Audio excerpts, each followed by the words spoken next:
जैसे शिशुपाल ने अपनी 100वीं गलती की, कृष्ण का सुदर्शन चल गया और शिशुपाल का सर धड़ से अलग हो गया। कि सिर्फ इसलिए कि शिशुपाल ने कृष्ण को 100 गालियां दी? क्या गालियां इतना बड़ा अपराध था कि उसके लिए मृत्युदंड का विधान किया जाए? ऐसा ही प्रतीत होता है मानो कृष्ण ने गिनती गिनी कि कब उसने 100 गालियां दी और सिर्फ 100 गालियों के बदले शिशुपाल को अपने प्राण गंवाने पड़े। और यदि ऐसा होता तो वास्तव में ही कृष्ण गलत होते। सच तो यह है कि शिशुपाल का वध उन गालियों के कारण हुआ ही नहीं था।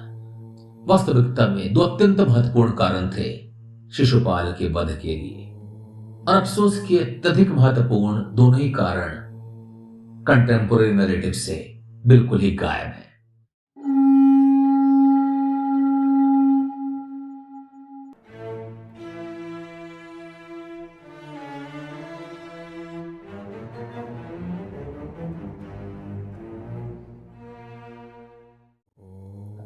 सर्वे भवन्तु सुखिनः, सर्वे सन्तु निरामयाः, सर्वे भद्राणि पश्यन्तु, मा कश्चित् दुःखभाग् भवेत्। सभी सुखी हों, सभी रोग मुक्त हों, सभी के साथ भला हो और कोई भी दुख का भागी न बने। संपूर्ण विश्व के कल्याण की कामना करने वाले हमारे सनातन भारतीय संस्कृति और आस्था के मिलक सभी का मार भारती कल्याण करे। हमारी सनातन संस्कृति जिसका बीज मंत्र था सर्वे भवन्तु सुखिनः, हमारे यहाँ राजनीति न होकर राष्ट्र धर्म होती थी और युद्ध भी एक यज्ञ होता था। और ऐसे ही एक महायज्ञ पांडवों के राज्यश्री यज्ञ में संजय के साथ मिलकर मैं आपका स्वागत करता हूं। संजय, हाँ, धृतराष्ट्र के साथ ही संजय को ही विशेष कार्यभार दिया गया था निमंत्रित राजाओं के स्वागत का।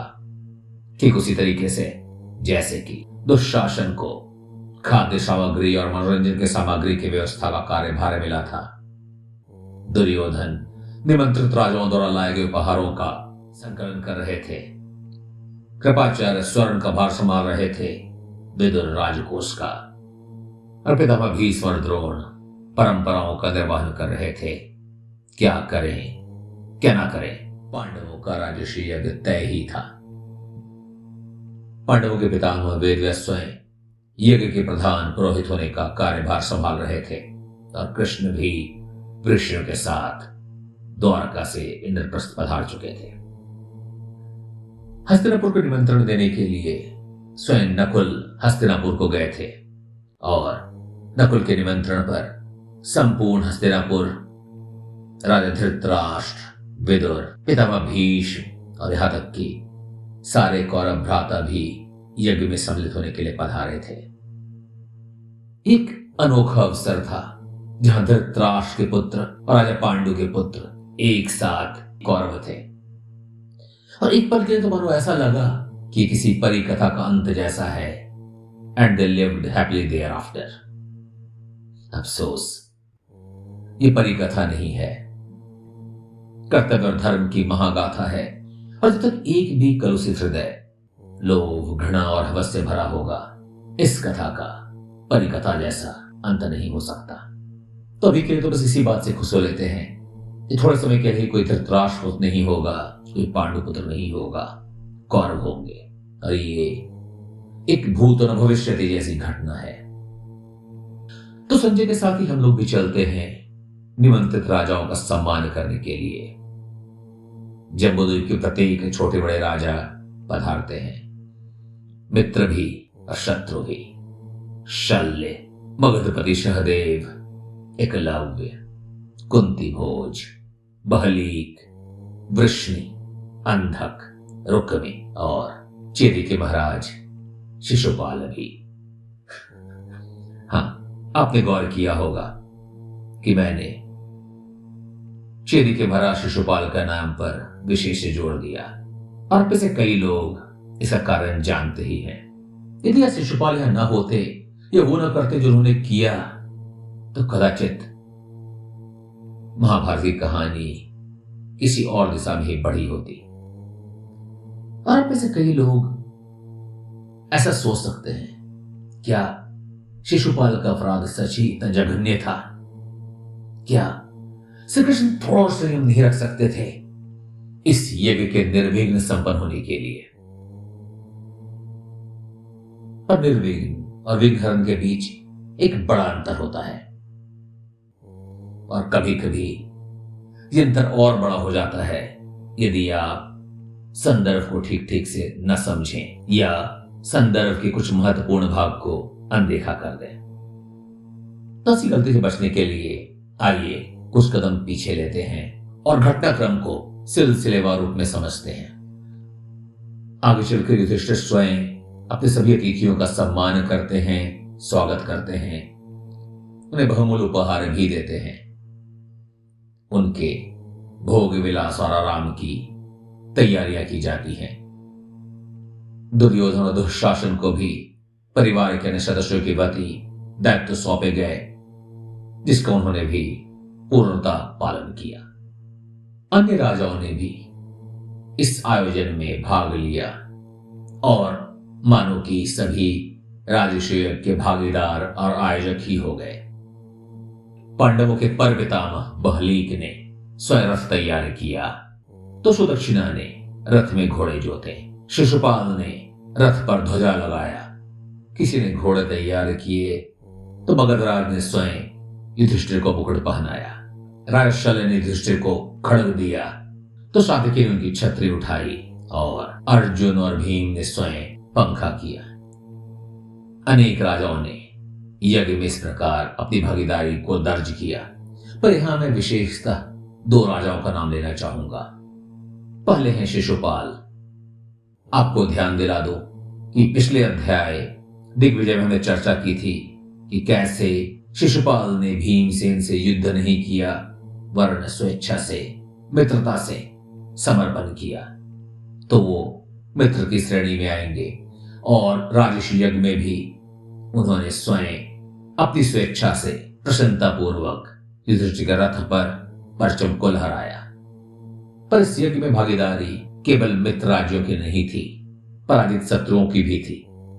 पिछले अध्याय में ही हमने चर्चा की थी कि सहदेव और भीमसेन दोनों ने एक एक निषाद कुलों को हराया था, और हालांकि ये स्पष्ट नहीं है कि उनमें से एकलव्य का राजघराना कौन सा था। आज इस यज्ञ में जब एकलव्य स्वयं युधिष्ठिर के चरण पादुका या जूते को लेकर खड़े हैं तो स्पष्ट है कि राष्ट्रीय यज्ञ में दिग्विजय पर्व में एकलव्य भी भीमसेन या सहदेव में से किसी एक के हाथों पराजित हुए थे। ये भी ध्यान दिला दूं कि एकलव्य न तो पांडवों के न तो कृष्ण के कभी भी मित्र थे, पर आज वो यहां उपस्थित थे। अब सोच सकते हैं कि ऐसा क्या कारण था कि वेद व्यास ने एकलव्य के संबंध में स्पष्टीकरण नहीं दिया। उस काल में एकलव्य इतना महत्वपूर्ण नहीं था कि आज के समाज में उसे बना दिया गया है। संपूर्ण महाभारत में एकलव्य की चर्चा सिर्फ 3 बार आती है। तो आइए एकलव्य को यहीं पर छोड़कर घटनाक्रम में आगे की ओर बढ़ते हैं। यह कितनी पूर्णता की ओर बढ़ रहा था और समय आ गया था कि युधिष्ठिर निमंत्रित राजाओं का सम्मान करें, उन्हें उपहार दें। युधिष्ठिर की अनुमति लेने के लिए पितामह भीष्म की ओर जाते हैं और यही वो प्रश्न खड़ा होता है किसी की भूचाल आ जाने वाला था। प्रथम पूज्य कौन, किसे सबसे पहले सम्मानित किया जाए? युधिष्ठिर इस प्रश्न को लेकर भी पितामह भीष्म की ओर जाते हैं और भीष्म को इस प्रश्न के उत्तर में कोई संशय नहीं है। उन्होंने निर्णय सुनाया, श्री कृष्ण। कृष्ण? कृष्ण कैसे? शिशुपाल के मनो सर्वला घाट टूट गया और वो विफल पड़ा। ये भला कैसा निर्णय हुआ? पांडुपुत्रों, तुम सभी नादान हो। अरे भीष्म, ना समझ। कृष्ण सबसे आदरणीय कैसे हो सकता है जबसे उसके पिता वसुदेव यहां बैठे हैं? अगर बात ज्ञानियों की हो तो स्वयं वेद व्यास उपस्थित हैं। अगर श्रेष्ठता वीरता से सिद्ध होती है तो अंगराज कर्ण, गुरु द्रोण और अश्वत्थामा उपस्थित हैं। शल्य और बहली जैसे अनेक गण्यमान राजा उपस्थित हैं। अरे कृष्ण, ये तो कहीं का राजा भी नहीं है। युधिष्ठिर, यदि तुम्हें कृष्ण को ही सम्मानित करना था तो हमें यहां बुलाया ही क्यों? याद रखो, तुमने मुझ पर विजय नहीं पाया है। मैंने स्वेच्छा से तुम्हें अपना राजा स्वीकार किया क्योंकि तुम राजस्व यज्ञ करना चाहते थे। इसके बदले कृष्ण को प्रथम पूज्य बतलाकर तुम हमारा अपमान कर रहे हो। यदि इस ग्वाली को ही प्रथम पूज्य बनाना था तो हमें यहां बुलाने की आवश्यकता ही क्या थी। और क्रोध में भरकर शिशुपाल राज दरबार छोड़कर चला जाता है। और यदि वो चला ही गया होता तो भी ये कथा कुछ और ही होती, पर जैसा कि आप जानते हैं ऐसा हो न सका। युधिष्ठिर स्वयं शिशुपाल को समझाकर वापस लाने के लिए गए। उन्होंने शिशुपाल को समझाया कि उसका इस प्रकार क्रोध अवांछित है, अशोभनीय है। पितामह भीष्म ज्ञानी है, ज्येष्ठ है और उन्होंने बहुत सोच समझ कर ही ऐसा फैसला किया है। और इस प्रकार समझा बुझाकर युधिष्ठिर शिशुपाल को वापस ले आते हैं। अब प्रश्न ये उठता है कि क्या आवश्यकता थी युधिष्ठिर को शिशुपाल को वापस लाने की? क्या सिर्फ इसलिए कि उनका आतिथ्य धर्म था या कुछ और? राजस्व यज्ञ और शिशुपाल से जुड़े इस प्रसंग का सबसे महत्वपूर्ण भाग न जाने कैसे आज के कथाकारों के हाथों से पूरी तरह छूट गया है।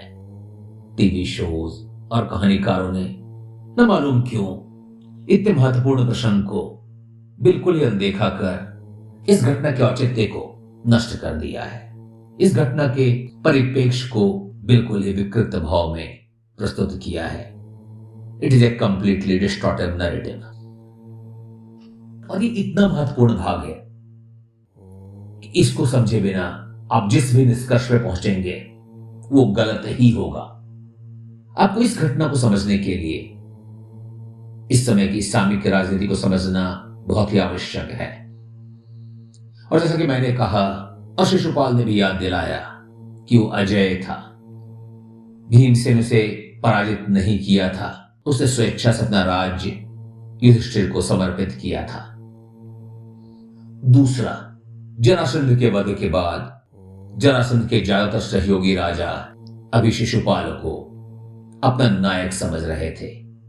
शिशुपाल आज भी उनका सेना नायक था, जो यहां के संदर्भ में स्पष्ट होता है और आज के कथाकारों द्वारा अनदेखा कर दिया जाता है। जब क्रोध में भरकर शिशुपाल राज दरबार का त्याग करता है तो उसके साथ ज्यादातर राजा भी वहां से उठकर जाने लगते हैं। और एक पल के लिए तो मानो ऐसी स्थिति हो गई जैसे राजस्व यज्ञ संपूर्ण ही नहीं होगा। याद करें देवर्षि नारद ने क्या कहा था। ब्रह्म राक्षस यज्ञ में छोटी मोटी त्रुटियों को निकालकर यज्ञ को ध्वंस करने में लगा ही रहता है। इस वक्त उस ब्रह्म राक्षस का नाम है शिशुपाल। इस संदर्भ में यह भी स्पष्ट होता है कि कोई भी राजा श्री कृष्ण के प्रथम पूज्य होने पर प्रसन्न नहीं था, पर बिल्ली के गले में घंटी कौन बांधे। और इसी बिल्ली के गले में घंटी बांधने का काम किया था शिशुपाल ने।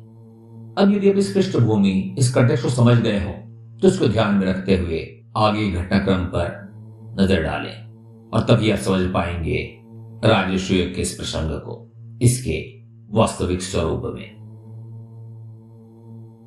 यहां पर पितामह भीष्म अपने निर्णय को उचित ठहराने के लिए कृष्ण की एक स्तुति गान करते हैं। हे शिशुपाल, नहीं प्रथम पूज्य में हुआ भेदभाव कोई आधार और न आयु ही होती है श्रेष्ठता की सार। कृष्ण को पहचान, तूने आदि पुरुष जान, संसार की प्रसन्नता का एकमात्र स्रोत तूने मान। ज्ञानी सत्यनिष्ठ धर्मात्मा सदा उनके गुण ही है गाते, सब जन्म उन्हीं से पाते और फिर लौट उन्हीं में है जाते। जल वायु अग्नि धरती और अंबर आधार उन्हीं से है पाते, मस्तिष्क ज्ञान और धर्म भी है उन्हीं में समाते। उधर सहदेव भी कृष्ण और पितामह भीष्म के अपमान से तिल मिला चुका था। उसने कहा, यदि आप में से किसी को भी किसी जैसे असुरों के सहारक कृष्ण के श्रेष्ठता में कोई शक है तो उन राजाओं के मस्तक पर मैं अपना पांव धरता हूं। सहदेव के शब्द न सिर्फ शिशुपाल को चुभते हैं, शिशुपाल के सभी सहयोगी राजा भी स्वयं को अपमानित महसूस करते हैं। पर इससे पहले कि कुछ कह या कर पाते, पितामह भीष्म के पूर्व निर्देश के अनुसार सहदेव आगे बढ़ते हैं और कृष्ण के प्रथम पूज्य की विधि को पूर्ण कर देते हैं। इस घटना का वर्णन करते हुए वेद व्यास जी कहते हैं कि अब शिशुपाल और अन्य राजाओं की वही स्थिति थी जैसे कि मानो एक शेरों के झुंड के बीच से कोई मांस का टुकड़ा छीनकर चला जाए। और श्री कृष्ण भी समझ जाते हैं वहां पर स्थित राजाओं का समुद्र सा विशाल सेना एक उफान लेकर कभी भी एक युद्ध की परिस्थिति खड़ा कर सकता है, और शीघ्र ही वही होने वाला था। शिशुपाल का क्रोध एक बिजली की तरह कड़कता है और वो अपने सहयोगी राजाओं से पूछता है कि क्या तुम सब अभी भी मुझे अपना सेनानायक समझते हो? क्या तुम मेरे इशारे से पांडवों और विष्णुओं से युद्ध करने को तत्पर हो? शिशुपाल अब राजर्षि यज्ञ को चुनौती देने को तत्पर था, एक ब्रह्म राक्षस की भांति। शीघ्र ही ये बात युधिष्ठिर की भी समझ में आ गई। वो एक बार फिर से पितामह भीष्म की ओर देखते हैं, उनसे मार्गदर्शन की अपेक्षा रखते हैं। वो भी यही कहते हैं कि हे पितामह, इन राजाओं का वेग एक महान समुद्र की तरह दिख रहा है जो कहीं मेरे राजस्व को बहा न ले जाए। अब आप ही बताएं कि यज्ञ को कैसे बचाया जाए, इस स्थिति पर कैसे काबू किया जाए। इस पर पितामह भीष्म उत्तर देते हैं कि हे वत्स, क्या कुत्ता कभी भी शेर को पराजित कर सकता है, शेर का वध कर सकता है? ध्यान रखो, जब तक एक शेर सो रहा है तब तक एक कुत्ता भी स्वयं को शेर समझता है, और उसके भौंकने पर उसके सहयोगी भी उसे शेर समझते हैं। पर यह तब तक ही होता है जब तक कि, और यहां पर जब तक कृष्ण शांत हैं तभी तक शिशुपाल की सांसें चल रही हैं।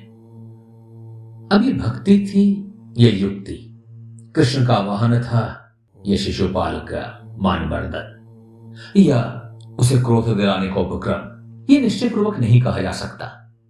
पर इतना स्पष्ट है कि भीष्म की सुकमा का शिशुपाल पर खास असर पड़ा और उसने अस्त्र युद्ध की जगह वाक युद्ध में कुछ और समय व्यतीत किया। भीष्म द्वारा कृष्ण की भक्तिपूर्ण प्रशंसा सुनकर शिशुपाल पहले से क्रुद्ध था। भीष्म द्वारा उसे कुत्ता और कृष्ण को शेर कहे जाने से वो और भी क्रोधित हो चुका था, और उसे क्रोध के निशाने पर न सिर्फ अब कृष्ण हैं वरन भीष्म भी और पांडव भी। ये भीष्म तो बिल्कुल बूढ़ा और कमकल वाला है, उसे धर्म का कोई ज्ञान ही नहीं है। वो भीष्म के धर्म पर प्रश्न चिन्ह लगाता है, उनके प्राचीन कृत्यों पर प्रश्न चिन्ह लगाता है, अंबा के प्रसंग को पुनः उठाता है। भीष्म और अंबा पर में चर्चा की थी अपने खंड 1 के अध्याय 24 न स्वयं न वर नामक अध्याय में, और उसके बारे में अधिक जानने के लिए आपसे आग्रह करूंगा इस अध्याय को सुने। उसने फिर पांडवों पर दंश करते हुए कहा कि सभी अपने स्वभाव के अनुसार ही अपने सहयोगियों का चुनाव करते हैं, और भीष्म की बात सुनकर पांडवों ने स्वयं के कमकल होने का भी प्रमाण दे दिया है। अब ऐसा लगता है कि पांडव भी भीष्म की तरह ही अधर्मी हैं, और भीष्म से सलाह लेनी तो मानो ऐसी ही बात है जिसे एक अंधा दूसरे अंधे से मार्ग पूछ रहा हो। उसने भीष्म की ओर और भी अनेक अपमान के तीरों का संधान किया, और इसके बाद उसने फिर से अपने प्रिय विषय, अपने परम शत्रु श्री कृष्ण के अपयश गान में लिप्त हो गया। उसने कहा कि यदि कृष्ण ने किसी गिद्ध, किसी अश्व या किसी वृक्ष यानी कि बैल का शिकार कर दिया, उसकी हत्या कर दी, तो उसे बड़ी कौन सी बात है? ऐसे भी वो अश्व या वो बैल कोई शक्तिशाली योद्धा तो थे नहीं, और यदि कृष्ण ने गोवर्धन को उठा लिया तो इसमें कौन सी बड़ी बात है? गोवर्धन कोई बड़ा पर्वत नहीं, एक चींटी का बांबी मात्र था। तुम जानते ही हो कि कृष्ण कैसा है। जिस राजा के राज्य में वो पलता था, उसी राजा से गद्दारी कर, उसी से द्रोह कर, नमक हरामी कर उसने उस महान राजा कंस का भी वध कर दिया। भीष्म, ऐसा लगता है कि तुम धर्म नहीं जानते, क्योंकि शास्त्र कहते हैं कि किसी स्त्री, किसी ब्राह्मण, किसी पशुधन या उसका जिसका आपने नमक खाया हो, उस पर हथियार उठाना वर्जित है। और इन सभी का हत्या करने वाला एक नमक हराम भला कैसे प्रथम पूज्य हो सकता है, भला कैसे सम्मानित हो सकता है? अरे तुम्हें पता है कि सम्राट जरासंध तो इसे योग्य भी नहीं समझते थे कि इसके साथ द्वंद्व युद्ध करते। ये तो उनके सेवक होने योग्य भी नहीं है, और फिर भी इसने पांडव भीमसेन और अर्जुन के साथ छद्मवेश में कृष्ण पांडव भीम और अर्जुन के साथ जरासंध के पास जाते हैं, उसका भोजन करते हैं, उसके नमक को ग्रहण करते हैं और बाद में जरासंध का वध कर देते हैं। ऐसा आदमी किस प्रकार से धर्मात्मा और प्रथम पूज्य होने के लायक हो गया? यहां पर थोड़ा रुकते हैं। महाभारत की कथा जानने वाले आप में से ज्यादातर लोगों को कदाचित ही ज्ञात हो कि श्री कृष्ण का वो बाल्यकाल जिसे हम कृष्ण लीला के रूप में जानते हैं, इसका विस्तृत ये सिलसिलेवार वर्णन व्यास महाभारत में है ही नहीं। उसकी ज्यादातर जानकारी भगवतम यानी कि भगवत पुराण और अन्य पुराणों में संग्रहित है। महाभारत में तो बस इसके विषय में कहीं कहीं थोड़ा कुछ लिखा हुआ है, जैसा कि पिछले अध्याय में जरासंध की शक्ति का बखान करते हुए स्वयं श्री कृष्ण ने अपने द्वारा किए हुए कंस वध की चर्चा की थी, और अभी अभी सहदेव ने कृष्ण को केशव असुर का वधकर्ता घोषित किया था, और यहां पर शिशुपाल ने भी उसी कृष्ण लीला के कुछ अंशों पर वर्णन किया है। यहाँ पे जिस गिद्ध की चर्चा हो रही है, जिस स्त्री की चर्चा हो रही है, वो है पूतना राक्षसी, जिसने मरने से पहले कृष्ण को उठाकर एक गिद्ध के रूप में आसमान की ओर ले जाने की चेष्टा की थी। और केशिरासुर जिसके बारे में सहदेव ने चर्चा किया, वो एक अश्व के रूप में आया था। और वहीं पर अर्श नामक दानव ने एक वृक्ष यानी कि बैल का रूप लिया था, और जो कृष्ण के हाथों मारा गया था। इस प्रकार कृष्ण ने गोहत्या किया। शब्द पर ध्यान दें, अरिष्ट कोई गौ या बैल नहीं था, एक दानव था। उसने सिर्फ एक बैल का छद्म रूप धारण किया था, और उसकी हत्या भी वर्जित थी। शास्त्र के अनुसार नहीं, वेद व्यास के अनुसार भी नहीं, शिशुपाल द्वारा किए गए शास्त्र की व्याख्या के अनुसार। उसी शिशुपाल की व्याख्या के अनुसार, जिसके अनुसार गोवर्धन कोई पर्वत नहीं, एक चींटी की बांबी थी। पर फिर भी आप कह सकते हैं कि तो महाभारत में दर्ज है। ध्यान दें, एक बार फिर से यहां पर वेद व्यास इसका सत्यापन नहीं करते, सिर्फ ये कहते हैं कि शिशुपाल ने ऐसा कहा। यह धर्म नहीं, धर्म की दुर्व्याख्या है, जो अधर्मी और ज्ञानी लोग समय समय पर खुद को शास्त्रों बतलाकर करते ही रहते हैं, जैसा कि द्रौपदी स्वयंवर में हुआ था। जरासंध वध के पहले जरासंध ने स्वयं को दानवीर और धर्मात्मा बतलाकर किया था। आगे भी कई लोग धर्म की दुर्व्याख्या करते हुए नजर आएंगे, तो उन्हें छोड़ते हैं और आगे बढ़ते हैं। अब भीमसेन के क्रोध का पारा भी चढ़ रहा था। उनकी आंखों से अंगारे बरस रहे थे, और उपस्थित राजाओं को ऐसा लग रहा था कि मानो उनके हाथों संपूर्ण सृष्टि का अंत होने वाला है। क्रोधवश भीमसेन खड़े होते हैं, पर भीष्म उन्हें उसी प्रकार रोक लेते हैं जैसे क्रोधित कार्तिकेय को पौराणिक काल में स्वयं भगवान शिव ने रोककर नियंत्रित किया था। यह हो क्या रहा था? शिशुपाल अपने हम में आकर अपमान के तीर पर तीर चलाता जा रहा था, और भीष्म संयमित थे, कृष्ण शांत थे। भीष्म भीमसेन को भी शांत कराने की चेष्टा कर रहे थे। क्या कारण था इस विरोधाभास का? क्या कारण था शिशुपाल के इतने क्रोध का? दरअसल यह प्रश्न शिशुपाल के लिए मान अपमान का नहीं, जीवन मृत्यु का था। और भीष्म जानते थे, श्री कृष्ण भी जानते थे, और कदाचित आप में से अनेक लोग इस आज की कहानी को सुन रहे हैं, वो भी इस रहस्य को जानते हैं। शिशुपाल के जन्म के समय ही उनकी मृत्यु की भविष्यवाणी हुई थी, और वो भविष्यवाणी शिशुपाल के वधकर्ता के रूप में श्री कृष्ण की ओर इशारा कर रही थी। अब श्री कृष्ण और शिशुपाल में ठीक वैसा ही संबंध था जैसा कि श्री कृष्ण और पांडवों में था। शिशुपाल की माता श्रुतशोभा, पांडवों की माता कुंती, और कृष्ण के पिता वसुदेव भाई और बहन थे। और इस प्रकार शिशुपाल की माता कृष्ण की बुआ थी। और जब उन्होंने इस भविष्यवाणी को सुना और समझा, तो भय आक्रांत होकर कृष्ण के पास आई और उनसे अपने पुत्र के भावी सभी अपराधों के लिए क्षमा मांगने लगी। कृष्ण से कहा उनके पुत्र के सभी अपराधों को क्षमा करे। और कृष्ण ने अपनी बुआ को वचन दिया कि शिशुपाल के 100 अपराधों को क्षमा करेंगे। पर कदाचित इस भविष्यवाणी के कारण शिशुपाल ने सदा ही कृष्ण को यमराज की तरह ही देखा और हमेशा ही उससे घृणा करता आया। सोचें, क्या आपने कभी मल्टीवर्स थ्योरी के बारे में सुना है? मल्टीवर्स थ्योरी के हिसाब से इस विश्व में अनेक समानांतर विश्व हैं जिनका निर्माण हमारे निर्णय से होता है। जब आप एक 2 रास्ते पे पहुंचते हैं और आपको एक रास्ते का चुनाव करना होता है तो आप उन 2 रास्तों में से एक को चुनते हैं और उस ओर बढ़ जाते हैं। और आपके इस निर्णय से न सिर्फ आपका भविष्य बनता बिगड़ता है वरन संसार के कई घटनाक्रम पर वो अपना सर भी डालता है। पर रुके, उस दोराहे पे वापस जाएं और सोचें कि यदि आपने दूसरा रास्ता चुना होता तो क्या होता।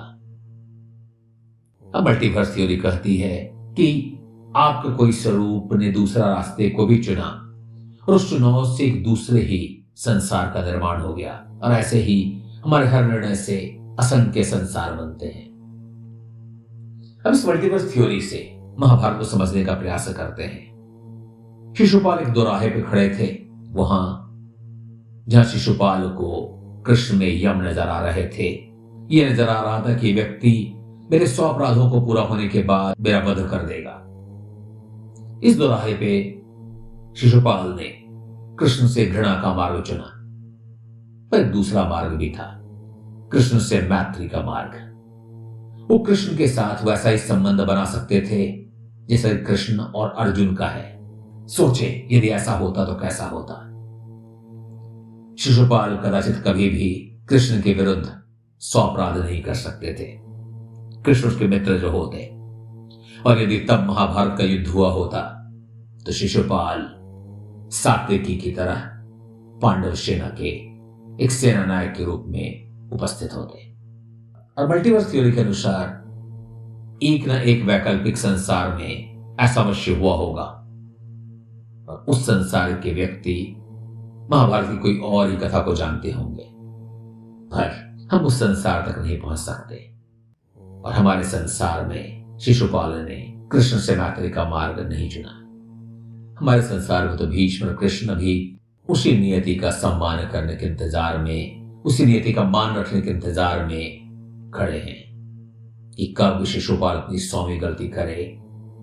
वर्षों बाद संसार इसी सिद्धांत को नेपोलियन के सिद्धांत के रूप में जानेगा, never interrupt your enemies when they are making mistakes. यदि आपके प्रतिद्वंदी, आपके शत्रु कोई गलती कर रहे हैं तो उन्हें रोके नहीं, गलतियां करने दें। और वही हुआ भी। जैसे शिशुपाल ने अपनी 100वीं गलती की, कृष्ण का सुदर्शन चल गया और शिशुपाल का सर धड़ से अलग हो गया। क्या सिर्फ इसलिए कि शिशुपाल ने कृष्ण को 100 गालियां दी? क्या गालियां इतना बड़ा अपराध था कि उसके लिए मृत्युदंड का विधान किया जाए? टीवी धारावाहिक और समकालीन कथाओं को पढ़ें तो ऐसा ही प्रतीत होता है मानो कृष्ण ने गिनती गिनी कि कब उसने 100 गालियां दी और सिर्फ 100 गालियों के बदले शिशुपाल को अपने प्राण गंवाने पड़े। और यदि ऐसा होता तो वास्तव में ही कृष्ण गलत होते। सच तो यह है कि शिशुपाल का वध उन गालियों के कारण हुआ ही नहीं था, वो तो बहाना बना कृष्ण के वचन पूर्ति का। वास्तविकता में 2 अत्यंत महत्वपूर्ण कारण थे शिशुपाल के वध के लिए। और अफसोस कि अत्यधिक महत्वपूर्ण दोनों ही कारण कंटेम्पोररी नैरेटिव से बिल्कुल ही गायब है। एक तो वो जिसके बारे में मैंने पहले चर्चा की, शिशुपाल की मंशा युद्ध की थी। वो अपने सहयोगी राजाओं को ललकार रहा था, प्रेरित कर रहा था कि राष्ट्रयुद्ध को भंग करे, युद्ध करे। एक बड़ा युद्ध, एक बड़ा नरसंहार दस्तक दे रहा था। कदाचित शिशुपाल ने बहुत ही चतुराई से युद्ध किए बिना पांडवों से संधि कर ली, मित्रता कर ली, ताकि पांडव उसकी ओर से निश्चिंत रह सकें। और वो एक मित्र राजा है, इसलिए उसके सेना पर कोई पाबंदी न हो और उसके बढ़ते हुए प्रभाव को पांडव नजरअंदाज कर दे। और जब उसे कृष्ण के प्रथम पूज्य होने के विरोध को नजरअंदाज किया गया, दरकिनार किया गया, तो उसे तुरंत ही युधिष्ठिर को याद दिलाया कि युधिष्ठिर और पांडवों ने उसे पराजित नहीं किया है, वो स्वेच्छा से उनके साथ है।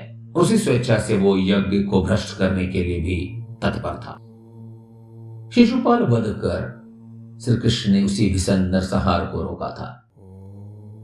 शिशुपाल ने वास्तव में ही युद्ध की संपूर्ण तैयारी कर ली थी। यहां तक उसने श्री कृष्ण को युद्ध के लिए चुनौती भी दे दी थी। जी हाँ, आपने सही सुना। आपने वो सुना जो आज तक आपको सुनाया नहीं गया है। शिशुपाल ने यहां पर कृष्ण को युद्ध के लिए चुनौती दी और एक बार फिर से भीष्म को अधर्मी बतलाया। श्री कृष्ण के प्रथम पूज्य होने पर दोबारा प्रश्न उठाया और वो अकेला नहीं था।